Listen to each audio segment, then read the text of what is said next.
सीताराम सीताराम सीताराम जय सीताराम। हरि ओम तत्सत्। श्रीमते रामचंद्राय नमः।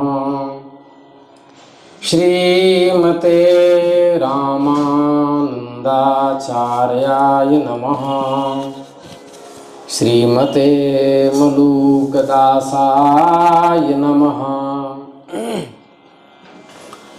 सीतानाथ समारंभां श्रीरामानंदार्य मध्यमाम् अस्मदाचार्य पर्यन्तां वन्दे गुरुपरम्पराम्। रामाय रामभद्राय रामचंद्राय वेधसे रघुनाथाय नाथाय सीतायाः पतये नमः। अतुलित बलधामं हेमशैलाभदेहं दनुजवन कृशानुं ज्ञानिनामग्रगण्यं सकलगुणनिधानं वानराणामधीशं रघुपतिप्रियभक्तं वातजातं नमामि। श्री आनंद भाष्यकाराय नमः। श्री राम जय जय राम। श्री राम जय जय राम। भक्तवांछा कल्पतरु भक्तवत्सल शरणागत वत्सल दीन बंधु दया सिंधु कृपा सिंधु भगवान श्री हरि की असीम अनुकंपा से आज हम लोग पुनः सत्संग लाभ प्राप्त कर रहे हैं। जैसा कि हम सभी जानते हैं कि 1 तारीख 2 तारीख और 3 तारीख के कमेंट में आए हुए प्रश्नों का समाधान हम लोग 15 को प्राप्त करते हैं। 15, 16, 17 के कमेंट का समाधान हम लोग 1 तारीख को करते हैं। उसमें से एक विशेष बात ध्यान रखनी है, जो भी महानुभाव जिनके अंतःकरण में शास्त्रोचित प्रश्न उत्पन्न होते हैं, वो एक व्यक्ति एक बार में एक ही प्रश्न करे, 2 प्रश्न न करे। और जो भी व्यक्ति है वो अपना नाम जरूर लिखे और अपना पता अवश्य लिखे। और इस श्रृंखला में कई ने 10-10 प्रश्न लिखे हैं, इसलिए मैं उनके प्रश्नों का स्पर्श नहीं किया। जिसने 1 प्रश्न लिखे हैं मैं उसी का प्रश्न लूँगा, क्योंकि जो बात न माने उनका स्पर्श करना ठीक नहीं। इसलिए जिनको अपने प्रश्न का उत्तर चाहिए वो एक ही प्रश्न पूछें, क्योंकि मैं इतना व्यस्त हूँ कि सभी के संपूर्ण प्रश्नों को एक साथ उत्तर देना मेरे लिए कठिन है। जैसे किसी महानुभाव ने ये लिखा कि महाराज जी, हमारा प्रश्न है, ये गोस्वामी तुलसी प्रश्न है तथा निवेदन है, ये गोस्वामी तुलसीदास जी महाराज के रामचरितमानस का प्रत्येक चौपाई का एक वर्ण का अर्थ, शब्द का अर्थ, पद का अर्थ करते हुए पूरी रामचरितमानस और श्रीमद् भागवत का 18,000 श्लोक का प्रत्येक श्लोक का अर्थ और भाष्य सहित आप सुनाएं। इसके लिए ब्राह्मण से लेकर चांडाल पर्यंत आपका ऋणी रहेगा। प्रश्नकर्ता का प्रश्न अत्यंत उत्तम है, लेकिन यह समाधान इतना सरल नहीं, क्योंकि रामचरितमानस और श्रीमद् भागवत, इन दोनों ग्रंथ को यदि अन्वय विच्छेद पूर्वक किया जाए तो 12 साल कम से कम चाहिए, और यदि हम करें भगवान की कृपा से तो 48 साल चाहिए। ये इतने महासमुद्र हैं, फिर भी इस शरीर में प्राण रहते हुए ही मैं श्रीमद् भागवत के प्रत्येक श्लोक का अर्थ भगवान ने चाहा तो अवश्य करूंगा, आप चिंता न करें। लेकिन अभी नहीं, 2030 तक कोई उपाय नहीं है, क्योंकि अभी अध्ययनस्थ हैं। उसी क्रम में एक प्रश्न आया, महाराज जी गायत्री मंत्र का उच्चारण क्यों नहीं करना चाहिए, तथा जप का प्रकार क्या है? गायत्री जप कौन कर सकता है, कौन नहीं, और गायत्री की महिमा क्या है? प्रश्नकर्ता का नाम ठीक से स्मरण हमें नहीं, वो इस वीडियो को देखने के बाद हमें जरूर विदित कर दें कि प्रश्नकर्ता कौन थे। शायद छत्तीसगढ़ के या लखनऊ के थे। तो आइए आज गायत्री तत्व पर प्रकाश डालते हैं। हमें लगता है इस वीडियो को सुनने के बाद गायत्री तत्व को लेकर के चल रहे जो शंकाएं हैं उनका समाधान 99% हो ही जाएगा। आइए श्रीमद् देवी भागवत के एकादश स्कंद के 17वें अध्याय का 10वां श्लोक। या संध्या सैव गायत्री सच्चिदानंद रूपिणी भक्त्या तां ब्राह्मणो नित्यं पूजयेच्च नमेत् ततः। जो संध्या है वे ही सच्चिदानंद स्वरूपिणी गायत्री हैं। ब्राह्मण को उन गायत्री का नित्य पूजन तथा नमन उनको करना चाहिए। श्रीमद् देवी भागवत के एकादश स्कंद के 17वें अध्याय का 15वां श्लोक। ध्यायेत्तु मनसा देवीं मंत्रमुच्चारयेत् शनैः न कंपयेत् शिरोग्रीवां दंतान्नैव प्रकाशयेत्। मन से देवी का ध्यान करना चाहिए, मंत्र का उच्चारण धीरे धीरे करना चाहिए। हड़बड़ा के मंत्र का उच्चारण नहीं करना चाहिए, शनै शनै उच्चारण करना चाहिए। मंत्रोच्चारण के समय सिर तथा गर्दन नहीं हिलाना चाहिए और दांत नहीं दिखाना चाहिए। विधिनाष्टोत्तरशतम् अष्टाविंशतिरेव वा दशवारमशक्तो वा नातो न्यूनं कदाचन। हर ब्राह्मण क्षत्रिय वैश्य जो यज्ञोपवीत धारण करते हैं उनको 108 बार या 28 बार या अत्यंत अशक्त होने पर भी 10 बार विधि पूर्वक गायत्री का जप अवश्य करना चाहिए। इससे कम जप कभी नहीं करना चाहिए। इसी वाक्य को पढ़ करके जब दास के आंख का पर्दा फट गया था, जब इसका ऑपरेशन हुआ था, तो उस समय सब डॉक्टर सब मना कर रहे थे। मुझे मन में भय था कि कहीं शास्त्र विरुद्ध आचरण न हो जाए, तो मैं ऑपरेशन थिएटर से निकलने के बाद उस समय बाथरूम में जा कर के सीने के नीचे से स्नान किया और वहीं पेशेंट बेड पे बैठकर ही संध्या मानसिक की और गायत्री जप किया, ताकि 10 बार गायत्री की, ताकि शास्त्र का नियम अविचल बना रहे, अपराध न बने। तो गायत्री किसी भी अवस्था में त्याज्य नहीं है। भगवान नारायण ने श्रीमद् देवी भागवत के 11 स्कंद के 17वें अध्याय के प्रथम श्लोक और द्वितीय श्लोक में नारद जी से कहा है, भिन्न पादा तु गायत्री ब्रह्म हत्या प्रणाशिनी अभिन्न पादा गायत्री ब्रह्म हत्यां प्रयच्छति।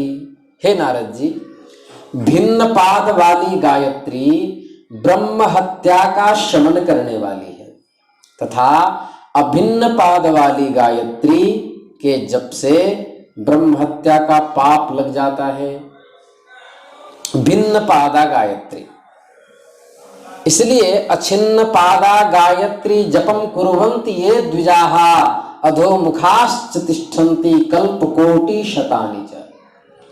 जो द्विज अर्थात ब्राह्मण क्षत्रिय वैश्य अभिन्न पाद वाली गायत्री का जप करते हैं, मतलब ओम भूर्भुवः स्वः व्याहृति लगा करके तत्स से लेकर के प्रचोदयात् तक जो सीधा सीधा जप करते हैं वे कई सौ करोड़ कल्पों तक नीचे मुख किए हुए लटके रहते हैं।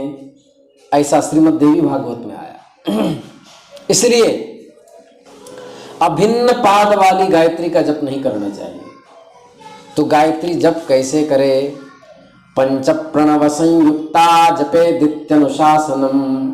5 प्रणव लगा करके एकादश स्कंद के 17वें अध्याय का 4था श्लोक श्रीमद् देवी भागवत। पंच प्रणव संयुक्ता, ओम भूर्भुवः स्वः यहां तक हुआ, फिर ओम प्रणव, फिर वरेण्यम के बाद ओम, धीमहि के बाद ओम,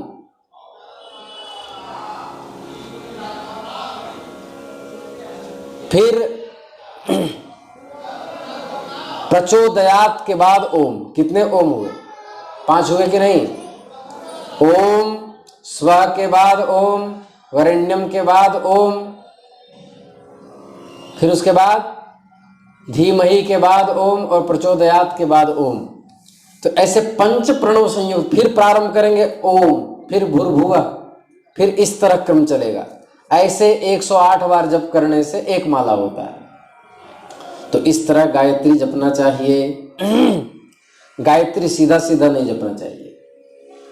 तो स्वाध्यायस्तु जपः प्रोक्तः प्रणवाभ्यासनादिकः। स्कंद पुराण में आया कि जप के समय, किसी भी मंत्र के जप के समय मन को विषयांतर के चिंतन से बचाना चाहिए। इधर उधर चिंतन नहीं करना चाहिए, मौन रहना चाहिए तथा पवित्रता पूर्वक पवित्र मंत्र के अर्थ का ध्यान करके शांत मन के साथ, प्रसन्नता के साथ गायत्री जप करनी चाहिए। जप के समय थूकना नहीं चाहिए, जानबूझकर छींकना नहीं चाहिए। आ जाए तो क्या करें? तो कान पकड़ लेना चाहिए। खखारना नहीं चाहिए, जम्भाई नहीं लेना चाहिए। क्रोध, निद्रा और आलस्य ये जप के फल को नष्ट कर देते हैं। और पतित व्यक्ति, चांडाल और कुत्ता ये सब पास में हो तो जप नहीं करना चाहिए, स्थान बदल देना चाहिए। इनसे जप नष्ट हो जाता है। जो पतित हो, जो कुत्ते के मांस को पकाकर खाने वाला चांडाल हो या कुत्ता हो, उनके सामने। आजकल तो कुत्ता सब घर में पालते हैं, इसलिए कुत्ता मारे सो कुत्ता, कुत्ता पाले सो कुत्ता, ऐसा लिखा है महाभारत में। कहा जो कुत्ते पर आघात करते हैं उनको भी कुत्ता की योनि की प्राप्ति होती है। और जो कुत्ता पालते हैं, कुत्ता दरवाजे पर आए, भूखा है भोजन दे दो, किंतु कुत्ता को पालना नहीं चाहिए। चलिए, तो जो अब जिस घर में कुत्ता है वहां कहाँ गायत्री सिद्ध होगी?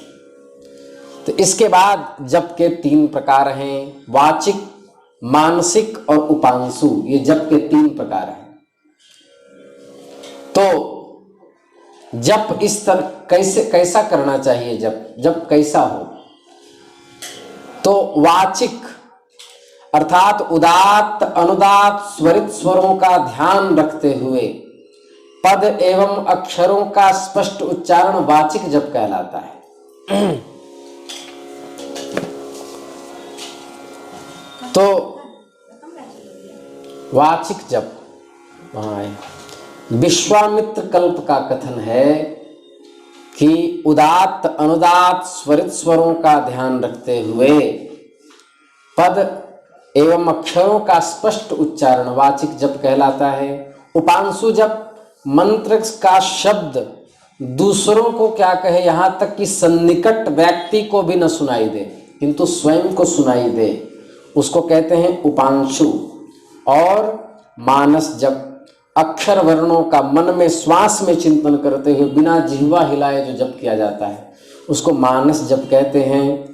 कहते त्रिविधो हार्द स्मृति, त्रिविधो जप यज्ञ स्यात् तस्य तत्त्वं निबोधत त्रयाणाम अपि यज्ञानाम श्रेष्ठ स्यात् उत्तरोत्तरः। वाचिक से उपांशु श्रेष्ठ है, उपांशु से मानसिक जप अत्यंत श्रेष्ठ है। मनुस्मृति विधि यज्ञात् जप यज्ञो विशिष्टो दशभिर्गुणैः उपांशु स्यात् क्षतगुणः साहस्रो मानस स्मृतः। अर्थात उपांशु अमावस्या आदि विशिष्ट पर्वों पर किए जाने वाला यज्ञ विधि यज्ञ कहलाता है। ये प्रकरण चल रहा है वहां, यज्ञ का प्रकरण। उसमें कहा वाचिक जप यज्ञ की अपेक्षा, यज्ञानाम जप यज्ञोस्मि, वाचिक जप की अपेक्षा 10 गुना अन्य जप, और उपांशु जप 100 गुना, और मानस जप हजारों गुना श्रेष्ठ होता है। कहीं कहीं तो कहते कोटि करोड़ों गुना श्रेष्ठ होता है। इसलिए मानस जप करना चाहिए, कीर्तन बोल बोल के करना चाहिए, और मंत्र का जप मानसिक करना चाहिए। उससे दुर्धर्ष फल की प्राप्ति होती है। तो ये जप का है, क्योंकि गुरु के द्वारा उपदिष्ट तंत्र से असंबद्ध वेद सम्मत मंत्र का अभ्यास तथा वेद सम्मत मंत्र का बार बार स्मरण, यही जप कहलाता है। वेद बृहन्नारदीय पुराण के अनुसार वेद स्वाध्याय का आदेश देता है, स्वाध्यायो अध्येतव्यः। इससे क्या निकला? स्वाध्याय का आदेश देने के कारण ब्राह्मण क्षत्रिय वैश्य को गायत्री का जप करना चाहिए, क्योंकि यज्ञानाम जप यज्ञोस्मि स्वाध्यायस्तु जपः प्रोक्तः प्रणवाभ्यासादिकः। अर्थात जप को भी स्वाध्याय कहा है स्कंद पुराण में। तो ब्राह्मण क्षत्रिय वैश्य को नित्य स्वाध्याय करना चाहिए। इसका अर्थ हुआ गायत्री का जप अवश्य करना चाहिए। शूद्र को गायत्री का जप नहीं करना चाहिए, अभी हम बताएंगे। शूद्र और स्त्री को गायत्री जप निषिद्ध है, तो उनके लिए दूसरे मंत्र के जप का विधान है, और उनको भी उतना ही फल मिलेगा। तो गायत्री जप करना चाहिए, गायत्री तर्पण करना चाहिए, आदि आदि ये सब बातें शास्त्रों में मिलती हैं। और महानुभाव का प्रश्न आया कि गायत्री सर्वश्रेष्ठ मंत्र है, ये कहाँ प्रतिपादित है? तो मेरु तंत्र के कली संस्थित सविधि मंत्र कथन प्रकाश का 11 अध्याय भगवान शिव भगवती गौरी से कह रहे हैं। क्या कह रहे हैं? ध्यान से सुने। कहा कि अब मैं गायत्री का वर्णन करता हूं। अथ वक्ष्यामि मंत्राणाम गायत्रीं वेदमातरं यथा च सगुणं ब्रह्म गीयते प्रतिपाद्यते। गायत्री मंत्र का मैं वर्णन कर रहा हूं, सुनो। जैसे कि सगुण ब्रह्म का गान एवं निर्गुण ब्रह्म का प्रतिपादन करने पर भी गायत्री के बिना किसी को भी मुक्ति की प्राप्ति नहीं होती। ध्यान से सुने। गायत्री के बिना किसी को भी मुक्ति की प्राप्ति नहीं होती, अर्थात गायत्री के बिना मोक्ष असंभव है। अब आपका प्रश्न था कि हम लोग माताएं और शूद्र जाति के जो लोग होंगे तो उनकी मुक्ति कैसे होगी? अभी हम बता रहे हैं।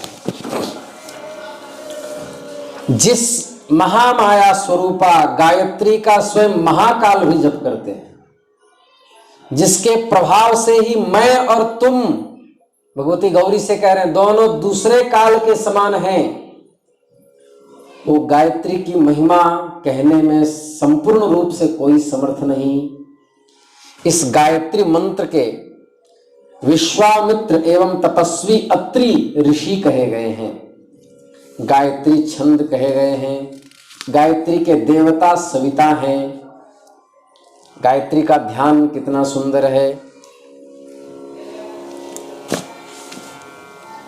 मुक्ता मुक्ता विद्रुमहे मनील धवल छायैर्मुखैस्तीक्ष्णैः युक्तामिन्दुकला निबद्ध मुकुटाम् तत्त्वार्थवर्णात्मिकाम्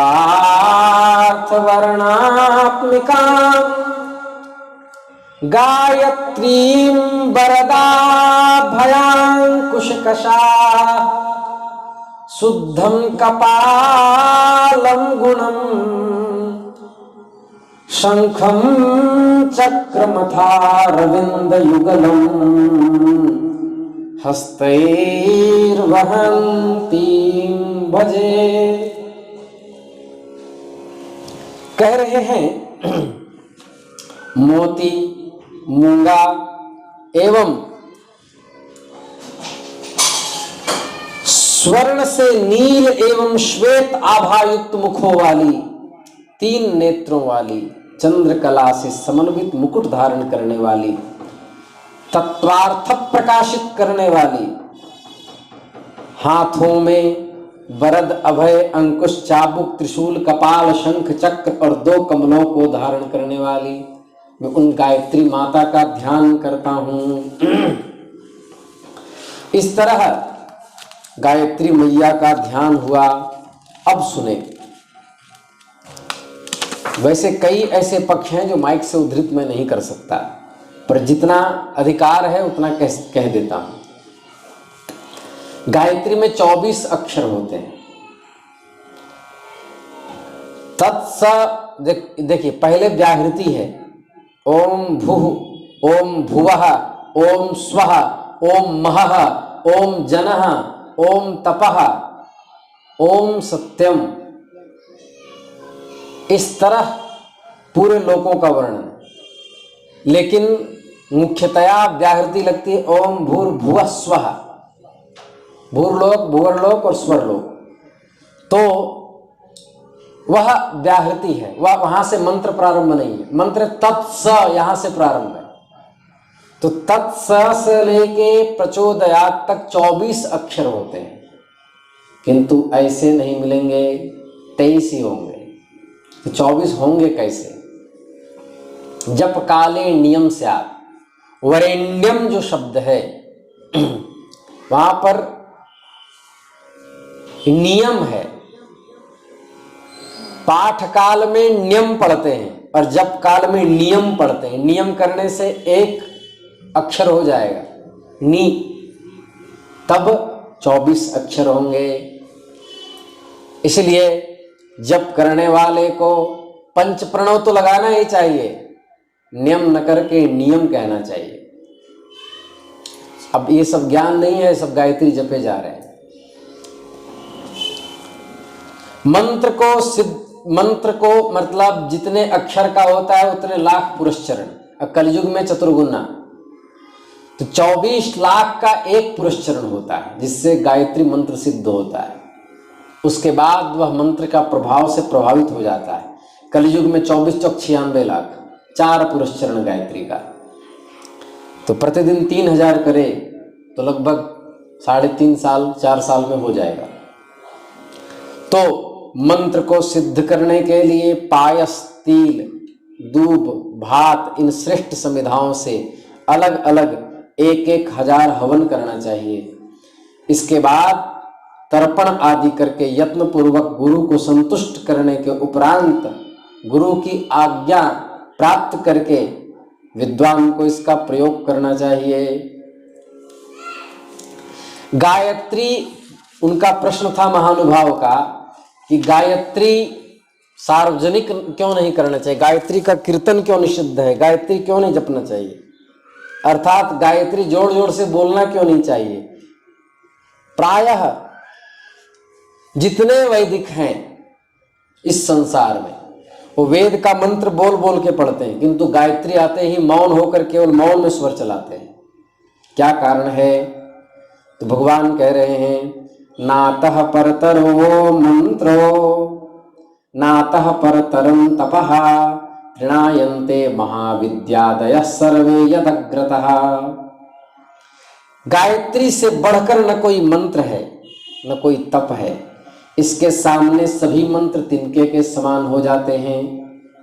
कह रहे हैं अथ गोप्यम प्रवक्ष्यामि गोप्यम मातरिजारवत् सर्वेषां वेद मंत्राणाम यच्च संसिद्धिकारकम लोलुपाय कृतघ्नाय नास्तिकाय शठाय च सगर्वाय गुरुद्वेष्ट्रे प्रोच्च शापम अवाप्नुयात्।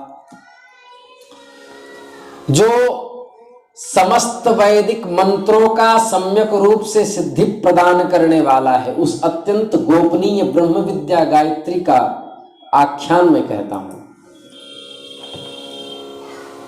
इसे अत्यंत गोप्य रखना चाहिए। यहां तक लिख दिया कि अपनी माता के योनि के समान ही गोपनीय रखना चाहिए, ये भगवान कह रहे हैं।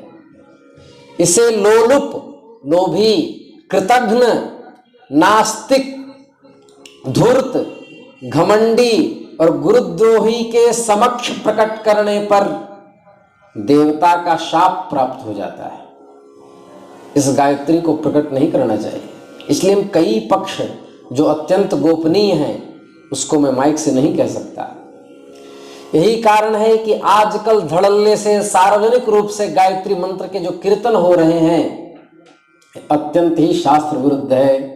ब्रह्म कुमारी वाले तो गायत्री का प्रसाद ही बांट रहे हैं, स्त्रियों को यज्ञोपवीत पहना दिया, मूढ़ता की हद है। और गायत्री जब कई दिन पहले किसी ने वीडियो हमको दिखाई, वो कह रहा है कि गायत्री जब गायत्री स्वयं मातृ स्वरूप है तो माताओं को भी विधान है। इस शास्त्र के अध्ययन में अनभिज्ञता होने के कारण इस तरह के वाक्य उत्पन्न होते हैं। तो गायत्री को अत्यंत गोपनीय रखना चाहिए। स्त्री शूद्र को क्यों अधिकार नहीं, इसके बारे में हम बताएं। स्त्री शूद्र को गायत्री जप का अधिकार क्यों नहीं, तो इसके बारे में नृसिंह पूर्व तापन्युपनिषद का 7वां मंत्र, जिसमें प्रजापति ने कहा सावित्रीं प्रणवं यजुर्लक्ष्मीं स्त्री शूद्रायनेच्छन्ति द्वात्रिंशदक्षरं सामजानीयाद्यो जानीते सौमृतत्वं च गच्छति सावित्रीं लक्ष्मीं यजुः प्रणवं यदि जानीयात् स्त्री शूद्रः स मृतः अधो गच्छति तस्मात् सर्वदा नाचष्टे यद्याचष्टे स आचार्यास् तेनैव आचार्यस्तेनैव स मृतोधो गच्छति। ज्ञानी लोग इस सावित्री गायत्री मंत्र को, प्रणव को स्त्री तथा शूद्र को देना नहीं चाहते, देना नहीं चाहिए। क्यों?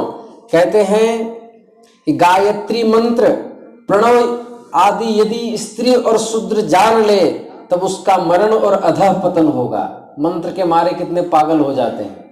और इसलिए आचार्य को उनके आगे इन मंत्रों का उच्चारण नहीं करना चाहिए।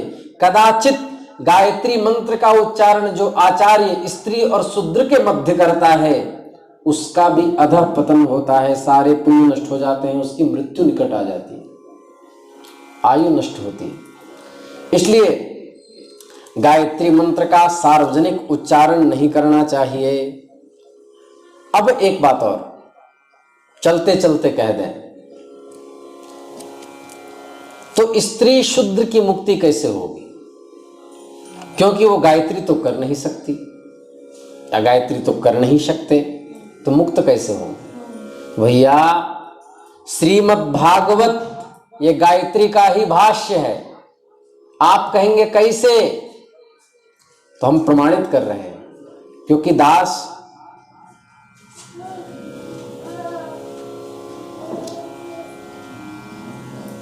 गुरुदेव भगवान की कृपा से कभी शास्त्र विरुद्ध नहीं बोलता। जितना लिखा है हम उतने बात करते हैं। श्रीमद् भागवत के प्रथम स्कंद के प्रथम अध्याय का प्रथम श्लोक। जन्माद्यस्य यतोऽन्वयादितरतश्चार्थेष्वभिज्ञस्वराट् तेने ब्रह्म हृदय आदि कवये मुह्यन्ति यत्सूरयः तेजो वारिमृदां यथा विनिमयो यत्र त्रिसर्गो मृषा धाम्ना स्वेन सदा निरस्तकुहकं सत्यं परं धीमहि। धीमहि पद से ज्ञान क्या करवाया महर्षि व्यास ने। अथातो ब्रह्म जिज्ञासा साधन चतुष्टय संपत्त्यनंतरम ब्रह्म जिज्ञासा कर्तव्या। अब ब्रह्म जिज्ञासा तो वो ब्रह्म कैसा है? बोले जगत जन्मादि कर्तृत्व, जगत संभार कर्तृत्व, जगत पालन कर्तृत्व, ये तटस्थ लक्षण जिनमें है। और सत्यम विज्ञानम आनंदम ब्रह्मा, सत्यम ज्ञानम अनंतम ब्रह्म, ये स्वरूप लक्षण जिनमें अभिहित हैं वो है ब्रह्म। बोले कहां से प्रकट होते? बोले शास्त्र योनित्वात् तत्व समन्वयात्। ये कहां से मैं बोल रहा हूं? महर्षि व्यास जी का वेदांत दर्शन ब्रह्म सूत्र से बोल रहा हूं। तो वो जन्माद्यस्य कौन? वो भगवती गायत्री, वही परमात्मा गायत्री के रूप में। आप कहेंगे कैसे? वो तो श्री कृष्ण की स्तुति है, श्री कृष्ण ही तो गायत्री हैं। श्रीधरी टीकाकार कह रहे हैं अतएव सत्यो सतः सत्ता प्रवदत्राच परमार्थ सत्यः सर्वज्ञत्वेन च निरस्तकुहुकं धीमहि इति गायत्र्या प्रारंभेण च गायत्र्याख्य ब्रह्म विद्या रूपम एतत् पुराणम इति दर्शितम। श्रीधर स्वामी पाद कह रहे हैं, जिनके श्रीधरी टीका श्रीमद् भागवत के ऊपर टीका पर भगवान बिंदु माधव ने हस्ताक्षर किया, जिनको लिखवाने वाले भगवान नृसिंह हैं, वो कह रहे हैं इसका प्रमाण कि गायत्री मंत्र का ही भाष्य है श्रीमद् भागवत। इसका प्रमाण मत्स्य पुराण में आया, यत्राधिकृत्य गायत्रीं वर्ण्यते धर्म विस्तरः वृत्राशुरवधोपेतम तद्भागवतमिष्यते। जिसमें गायत्री को अधिकृत करके धर्म का विस्तार किया गया है, जिसमें वृत्रासुर के वध की कथा है, वो श्रीमद् भागवत है। ये मत्स्य पुराण में लिखा हुआ है। स्कंद पुराण में आया ग्रंथोष्टादश सहस्रो द्वादश स्कंध संहितः हयग्रीव ब्रह्म विद्या यत्र वृत्रवधस्तथा गायत्र्या च समारंभस्तद्वै भागवतम विदुः। ध्यान से सुने, 18,000 श्लोक, 12 स्कंध, हयग्रीव अवतार से लेकर के ब्रह्म विद्या, और जहां वृत्रासुर का वध हुआ हो, और जो ग्रंथ गायत्री मंत्र से प्रारंभ हुआ हो, उसको श्रीमद् भागवत कहते हैं। ये स्कंद पुराण में लिखा है। गरुड़ पुराण में अर्थोयम ब्रह्म सूत्राणाम भारतार्थ विनिर्णयः गायत्री भाष्य रूपौसौ वेदार्थ परिबृंहितः पुराणाम सार रूप साक्षात भगवतोदितः। अर्थात गायत्री का भाष्य है श्रीमद् भागवत। श्रीमद् भागवत अर्थात गायत्री तत्व का पूरा भाष्य। इसमें प्रकृति तत्व का विवेचन देवी भागवत में हुआ, और श्रीमद् भागवत में विराट पुरुष तत्व का विवेचन हुआ। कर्म का निरूपण श्री दातार गुरु जी कहते थे, कर्म का निरूपण देवी भागवत में है और वेदांत दर्शन का निरूपण श्रीमद् भागवत में है। इसलिए दोनों मिलाकर दोनों गायत्री का ही भाष्य। और सुनिए, श्रीमद् भागवत तो है ही है, वाल्मीकि रामायण भी गायत्री मंत्र का ही भाष्य है। आप कहेंगे आप कैसे कह दिए?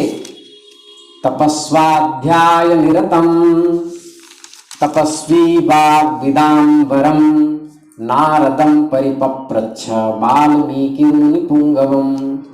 तपस्वाध्याय में त आया शब्द, 1000 के बाद फिर स आएगा, फिर आप 1000 श्लोक पढ़ लो, फिर आगे पहुंचो वी आएगा। हम गणना कर चुके हैं। इस तरह एक एक वर्ण पर 1000 श्लोक महर्षि वाल्मीकि की है।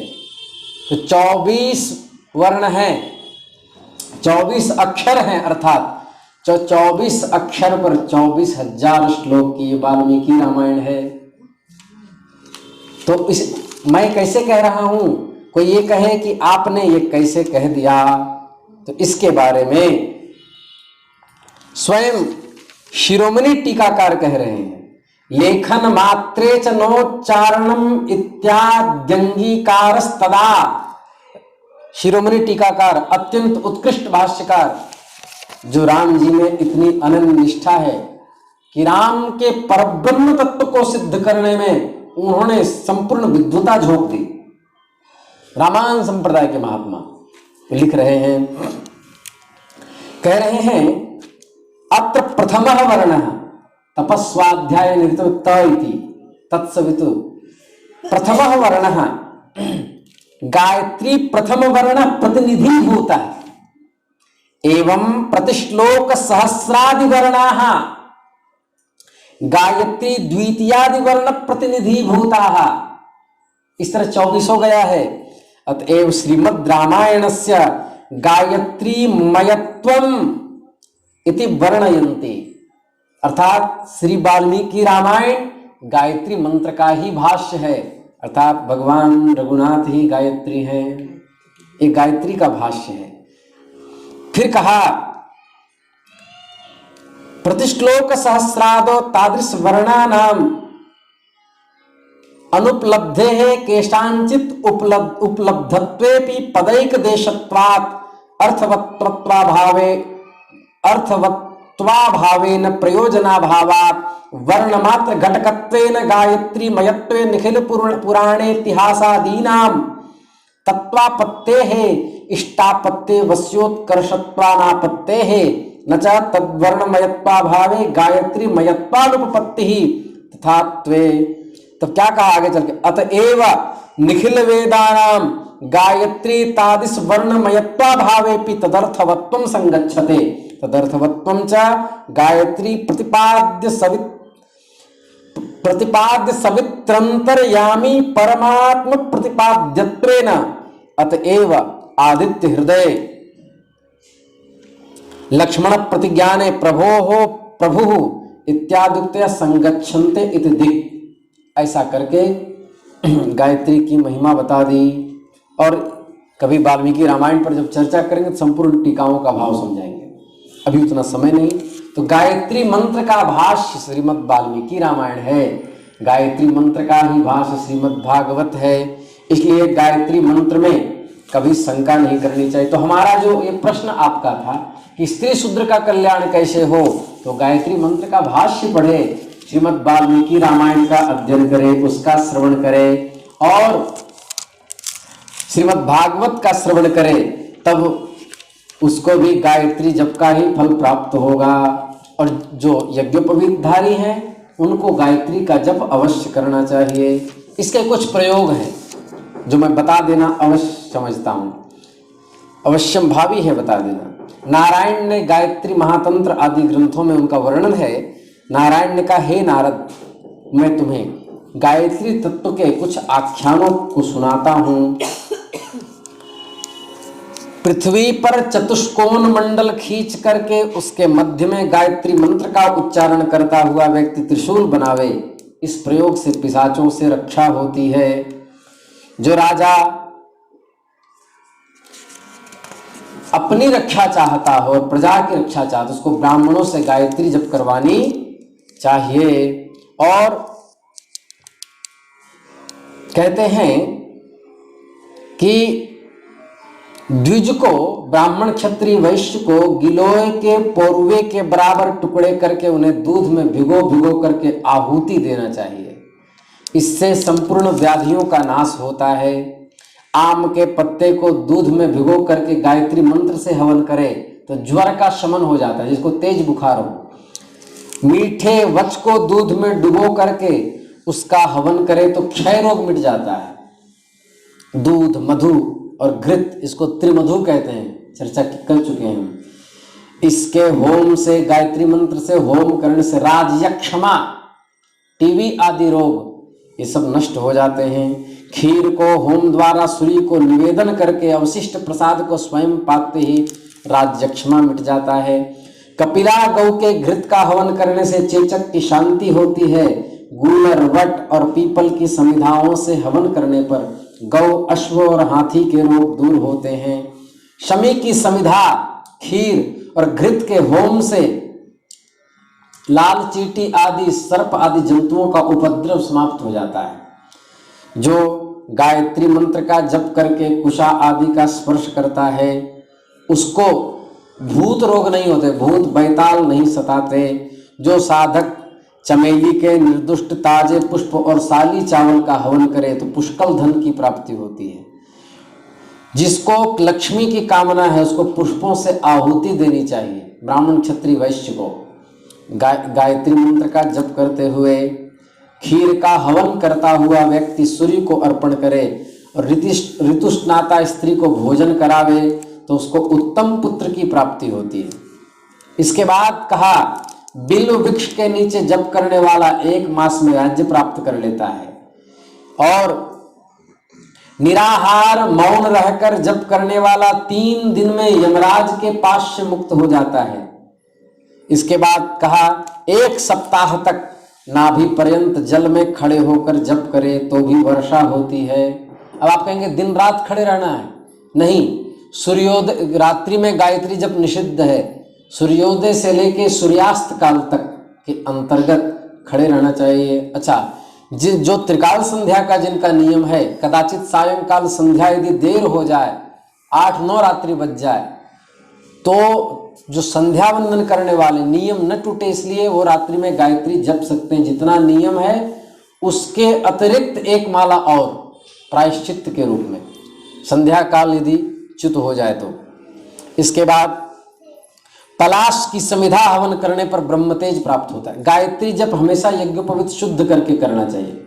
कदाचित स्वप्नादि दोष से यदि यज्ञोपवीत अशुद्ध हो जाए और कदाचित ऐसे स्थान पर हो जहां पर यज्ञोपवीत न मिले, तब स्नान करके जब तक द्वितीय यज्ञोपवीत ना आ जाए तब तक उसी को गायत्री मंत्र से अभिमंत्रित कर ले। ये पूज्य श्री द्रविड़ गुरु जी ने बताया। और पास में यदि यज्ञोपवीत हो तो यज्ञोपवीत धारण करके यज्ञोपवीत बदल ले, वस्त्र सहित स्नान करे और मौन रहकर गायत्री का जप करे तो उसका वही प्रायश्चित्त है। इसके बाद कहा, आयु, लक्ष्मी, पुत्र और स्त्री की इच्छा वाले की 4 मास जप करने से यश सहित चारों कामनाएं पूर्ण हो जाती हैं। ये गायत्री की महिमा है। यदि पुत्र, स्त्री, आयु, आरोग्य और विद्या की इच्छा हो तो 5 माह गायत्री जप करे। उसके बाद कहा, ध्यान से सुने, 1 पांव से निरालंब खड़े रहकर, बाहों को ऊंची करके, ऐसे दोनों हाथ ऊपर उठा करके और 1 पांव पे खड़े रह करके प्रतिदिन सूर्योदय से सूर्यास्त काल तक जो बेला है संध्या की, उसमें 1 वर्ष तक गायत्री जपे और रात्रि में हविष्यान्न भोजन करे, खीर आदि जिसका हवन होता है, भोजन करे तो वो ऋषि हो जाता है। ऋषि तुल्य उसकी मेधा हो जाती, महर्षि विश्वामित्र की तरह हो जाएगा। 1 पांव पे खड़े रहकर निरालंब, कोई सहारा न लेकर के, दोनों हाथ सूर्य की ओर उठा करके और गायत्री जप करे। 2 वर्ष तक करे, ध्यान से सुने, 2 वर्ष तक इस तरह गायत्री करे तो अमोघ वाणी प्राप्त होती है। 24 घंटा खड़े नहीं रहना है। 3 वर्ष तक करे तो त्रिकालदर्शी हो जाता है। इतना गूढ़ रहस्य कौन बताएगा। 4 वर्ष तक करे तो भगवान आकर दर्शन देते हैं। 5 वर्ष तक करे तो अणिमा, महिमा, गरिमा, लघिमा आदि सिद्धियां प्राप्त हो जाती है। 6 वर्ष तक करे तो कामदेव को भी तिरस्कृत करने वाला स्वरूप प्राप्त हो जाता है। 7 वर्ष तक करे इस तरह जब तो देवत्व की प्राप्ति। 9 वर्ष तक करे तो भगवान मनु हो जाता है। 10 वर्ष तक करे तो इंद्र पद प्राप्त कर लेता है, 11 वर्ष में प्राजापत्य और 12 वर्ष में ब्रह्मत्व मिल जाता है, परमात्म तत्व से निष्ठ हो जाता है। इस प्रकार 1 मास तक, ध्यान से सुने, 1 मास तक जो ब्राह्मण क्षत्रिय वैश्य 3000 जप करता है उसको स्वर्ण चोरी का पाप नष्ट हो जाता है। 3000 गायत्री जप करने पर सुरापान के पाप से शुद्धि हो जाती है। जो गुरु पत्नी गामी है वो 1 मास तक 3000 गायत्री जप करने से शुद्ध हो जाता है। प्रायश्चित करे तो जानबूझकर किया गया पाप किसी भी प्रकार से नष्ट नहीं होता। प्रायश्चित पूर्वक यदि जानबूझकर किया गया पाप है, अब घृणा होने लगी है, तो भविष्य में कभी पाप ऐसा नहीं करेंगे, ऐसा संकल्प करके प्रायश्चित करे तो पाप नष्ट हो जाते हैं। 1 मास तक 1000 गायत्री नित्य जपने से भूपति शुद्ध होता है। 12 दिन तक 3000 गायत्री जपने से यदि अनजान में गौहत्या हो गई हो तो उसका पाप नष्ट हो जाता है। अगम्यागमन, चोरी, हत्या, अभक्ष भक्षण आदि के पाप से भी 10,000 गायत्री का जप करने वाला व्यक्ति 1 माह में शुद्ध हो जाएगा। 24,000 गायत्री का जप कृष्ण संज्ञक व्रत कहलाता है। 64,000 गायत्री का जप चांद्रायण व्रत कहलाता है। जल में निमग्न होकर सूर्य स्वरूपा भगवती का ध्यान करता हुआ नित्य प्रति 100 गायत्री जपे तो सभी पापों से मुक्त हो जाता है, पाप उसका स्पर्श नहीं करते। और लेकिन गायत्री जप में विधान ये है, गर्दन सिर हिलाना नहीं, थूकना नहीं, खखारना नहीं, झूठ नहीं बोलना, अभक्ष भक्षण नहीं करना, जो भगवान को भोग न लग सके उसको नहीं प्राप्त करना। गायत्री एकांत में करे। उत्तमो तारकोपेता, उत्तम अवस्था की जो संध्या है वो आकाश में तारा हो, मतलब 3 साढ़े 3 बजे के बाद सुबह, उस समय गायत्री जप करना चाहिए जब तक सूर्योदय न हो जाए। दोपहर 11 से 1 के बीच संध्या करे और शाम को 5 से 7 के बीच इस तरह गायत्री का जप करे। गायत्री जप करने वाले को किसी मंत्र को जपने की आवश्यकता नहीं। गायत्री जप करने वाले का मोक्ष निश्चित होगा, उसकी अधोगति नहीं होती। जो गायत्री जप करता है उसको प्रेत का स्पर्श हो ही नहीं सकता। धरती पर किसी प्रेत की ताकत नहीं। गायत्री जप करने वाले पर तंत्र टोटका काम नहीं करता। तंत्र अर्थात कौन से तंत्र, ये मारण उच्चाटन आदि कुछ काम नहीं करता। इसलिए गायत्री जप करना चाहिए। एक व्यक्ति जिनका नाम क्षितिज सोमानी है, मैं नाम लेने का अभ्यास नहीं, उन्होंने पूज्य गुरुदेव की वीडियो लगा करके और उसमें एक आपत्ति जताई। महाराज श्री कह रहे थे, हम इस प्रकरण में कह देंगे, हमें अच्छा नहीं लगा। महाराज जी कह रहे थे उस क्षितिज सोमानी का वक्तव्य हमें अच्छा नहीं लगा। गुरुदेव भगवान कह रहे थे कि राम नाम जप करने वाला व्यक्ति, गायत्री जप करने वाला व्यक्ति जो नाम जप करता है उस पर कोई, उसके सामने सभी तंत्र तुच्छ हैं, कोई तंत्र काम नहीं करता। तो तथाकथित व्यक्ति ने दलील दी कि वो बहुत लंबा चौड़ा लिखते रहते हैं, लेकिन उनकी भाषा शैली से ऐसा लगता है कि उन्हें अभी शास्त्र अध्ययन और करना चाहिए, गूढ़ता का ज्ञान नहीं। क्योंकि यदि हम एक पक्ष को रखते हैं तो उसके परिहार का भी ज्ञान होना चाहिए। उन्होंने कहा शंकराचार्य जी के ऊपर अभिनव गुप्त पादाचार्य ने तंत्र किया था तो उनको कुष्ठ रोग हो गया था, माने उनको शरीर में भयानक रोग हो गए थे, तो तंत्र तो किया तो तुच्छ कैसे, लेकिन उसका परिणाम देखिए। नरसिंह मंत्र जप करने वाले उनके शिष्य पद्मपाद ने जब अपने मंत्र का प्रभाव किया तो अभिनव गुप्त पाद की स्थिति खराब हो गई, मृत्यु को प्राप्त हो गए। इसलिए कभी भी क्या होता है उसका नहीं, परिणाम क्या है। कोई नाम जापक मंत्र जापक के ऊपर कोई टोना टोटका करे तो उसका परिणाम क्या है। फिर आपने कहा कि भगवान रामचंद्र को नागपाश में बंधना पड़ा और राम मंत्र से के ऊपर तंत्र काम नहीं करता। तंत्र काम का अर्थ है उसका परिणाम भयानक होता है, उसकी रक्षा हो जाती है। नागपाश में बांधने वाला कौन, रावण, मेघनाथ आदि, उनकी स्थिति क्या होगी। राम जी का प्रभाव देख लो। फिर आपने हनुमान जी के बारे में कहा, अब आप ध्यान से सुनिए। सुंदरकांड में लिखा है जो न ब्रह्म सर मानव महिमा मिटई अपार। अर्थात हनुमान जी को यह अभिमान है कि मैं राम मंत्र का जप करता हूं, मैं चाहूं तो ये ब्रह्मास्त्र भी मेरे सामने विफल हो जाए, लेकिन मैं यदि ब्रह्मास्त्र का तिरस्कार करूंगा तो उसकी महिमा मिट जाएगी। इसलिए वो जानबूझ करके बंध गए। इसका मतलब है कि उनको धरती की कोई ताकत बांध नहीं सकती, क्योंकि वो राम नाम का जप करते हैं। तो गुरुदेव का आशय ये था, इसको उलट पुलट करके जनता के सामने परोसना, ये दिग्भ्रमित करना है। आपको ठीक से अध्ययन करना चाहिए। गायत्री जप और अपने इष्ट मंत्र का जप जो करता है उस पर कोई मारण उच्चाटन आदि लागू नहीं होता। निष्ठापूर्वक जप करने वाले के सामने सारे टोटके व्यर्थ हो जाते हैं। उसको कभी भूत प्रेत व्याधि नहीं होता, अकाल मृत्यु नहीं होती। बोली गायत्री माता की जय। आशा करता हूं कि जिनका प्रश्न है उनको उचित समाधान मिला होगा। और व्यस्तता अधिक है और प्रश्न जिसने भी किए हैं बहुत ज़्यादा किए हैं, इसलिए एक प्रश्न जो करेंगे उन्हीं का मैं उत्तर दूंगा। इन महामहिम का एक प्रश्न था, इसका समाधान हमने कर दिया। अब 15 आज की वीडियो, कल और परसों तक की 3 दिन की वीडियो में जो भी कमेंट आएंगे, एक व्यक्ति के एक प्रश्न, उनका उत्तर मैं 1 तारीख को दूंगा। श्री वृंदावन बिहारी लाल की जय। अपना नाम, पता और प्रश्न लिखें। और एक और आग्रह कि प्रश्न देवनागरी लिपि में लिखें, हिंदी में लिखें, अंग्रेजी में न लिखें, क्योंकि हमें पढ़ने में बड़ी तकलीफ होती है, समझ में नहीं आता। नमः पार्वती पतये, हर हर महादेव।